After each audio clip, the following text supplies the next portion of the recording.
Look how hot it is backstage at the Dallas Cowboys. Three athletes who may have participated in their last game as Cowboys. Which Cowboys do you think may have ended their participation with the team? Hey everyone, as we get caught up in the NFL playoffs, give them a wave. The Dallas Cowboys already have their eyes on the 2024 season, and now listen up, because it's going to be an exciting journey. We have 14 free players on the horizon, and I have to tell you that the salary cap situation doesn't look encouraging at all. Get ready, because this offseason is going to impact the roster like a Texas cyclone. Now, let's discuss those three athletes at 0-33 who probably ended their careers with the Cowboys' blue badge. It's a tough pill to swallow, but hey, that's how the game of football goes. Firstly, we have to mention Dak Prescott. Now, I know he's been the essence of the Cowboys, but the business side of things is hitting hard. There are intense rumors that contract negotiations are not going smoothly, and we may witness Dak wearing a different jersey next season.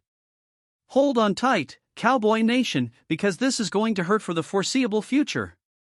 We can't ignore rising star Micah Parsons at 105. This young talent has brought a lot of pressure to the field, but there is a chance we can see him taking his talents elsewhere. It's unfortunate, but that's how the NFL game goes. Now, allow me to share some Dallas Cowboys news with you. I have heard whispers about the board weighing some difficult decisions. And as you know, today's Dallas Cowboys news is filled with uncertainty. We're on a roller coaster, folks. With that in mind, today we'll take a look at three athletes who likely played their last game as Cowboys. At 137, RB Tony Pollard. Everyone, let's discuss some Dallas Cowboys and our boy Tony PD's roller coaster ride in 2023. This 26-year-old has had a season filled with ups and downs. You guys know he racked up 1.5 yards on 252 carries, but his yards per attempt hit a career low of 4 to 4.0. Yeah, it's a little complicated right now. We can't ignore the fact that Pollard threw 6 rushing touchdowns and had a career-high 56 first downs. However, realistically, it took him a while to get his rhythm back. Perhaps some lingering effects of an injury, as only in the last 8 games of the regular season did he begin to draw attention with 29 first down runs, 14 broken tackles and 4 such touchdowns.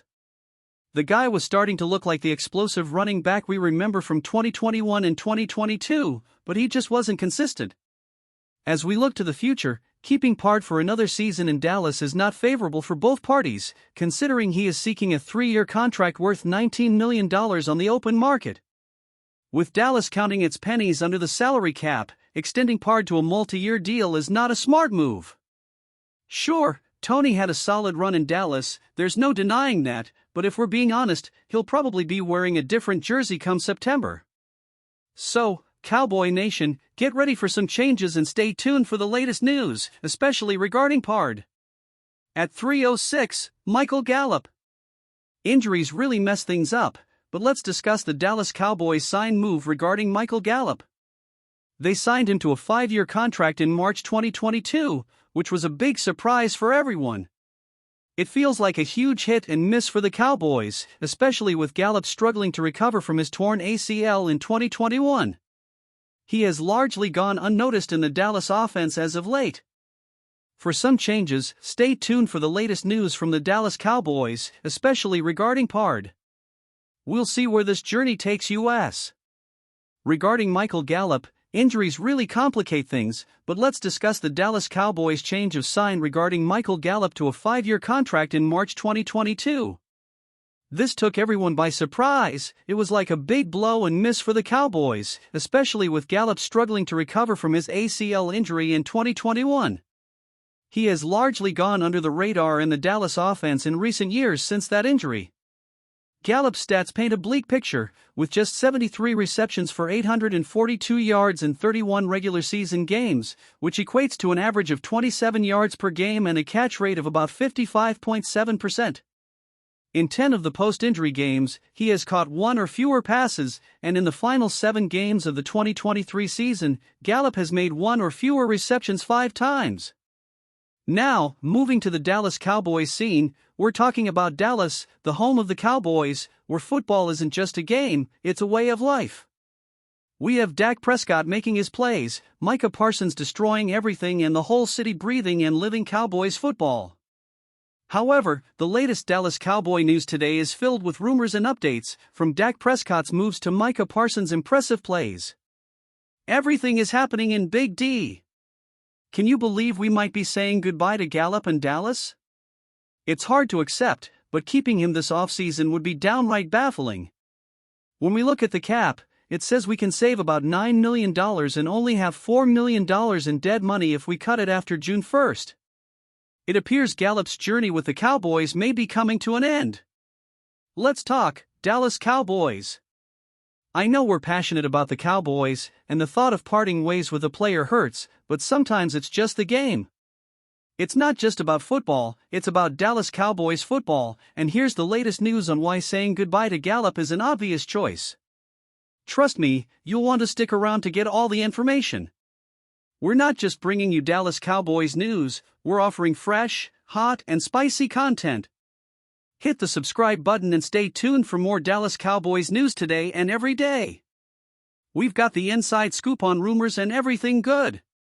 The injuries have been tough, but the Cowboys making moves like Gallup's raises a serious debate. We're immersed in Dallas Cowboys news and rumors, analyzing plays and unraveling mysteries. Stick around, because this is where the Dallas Cowboys talk gets real. Don't waste a second, it's like the news about the Dallas Cowboys, indomitable, unpredictable, and totally Texan.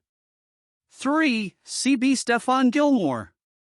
Hey guys, let's get into the serious business of the Dallas Cowboys for a moment. Imagine this 2023 season without Stefon Gilmore, and everyone wonders if the Cowboys would even make the playoffs. That 33-year-old veteran cornerback was crucial to our defense, especially when Trayvon Diggs suffered an ACL injury early in the season. Here's the lowdown on Gilmore, the former All-Pro, who immediately stood out in his first year in Dallas with a 55.8% completion rate and 82.7 passer rating. When it comes to defensive blocking, he has allowed just 4 touchdowns all season, recording that mark in the last 9 regular games. Gilmore gave up just 215 air yards, an average of 24 per game. However, he faced some instability in the playoff matchup against the Packers due to a shoulder injury. Still, he bounced back like a champion, proving his worth to the Cowboys defense. Now, let's dive into some Dallas Cowboys news. Jones decided it was time to take on the primary role of general manager, but here's the thing, Jones hasn't performed all that well in that role. As a lineup manager, his skills leave something to be desired, becoming more of an impediment than a help. Certainly, he transformed the Cowboys into the NFL's flagship, generating revenue and reaching the billion-dollar mark. However, the success on the field doesn't match, and guess what? He's not about to bring in a real general manager anytime soon.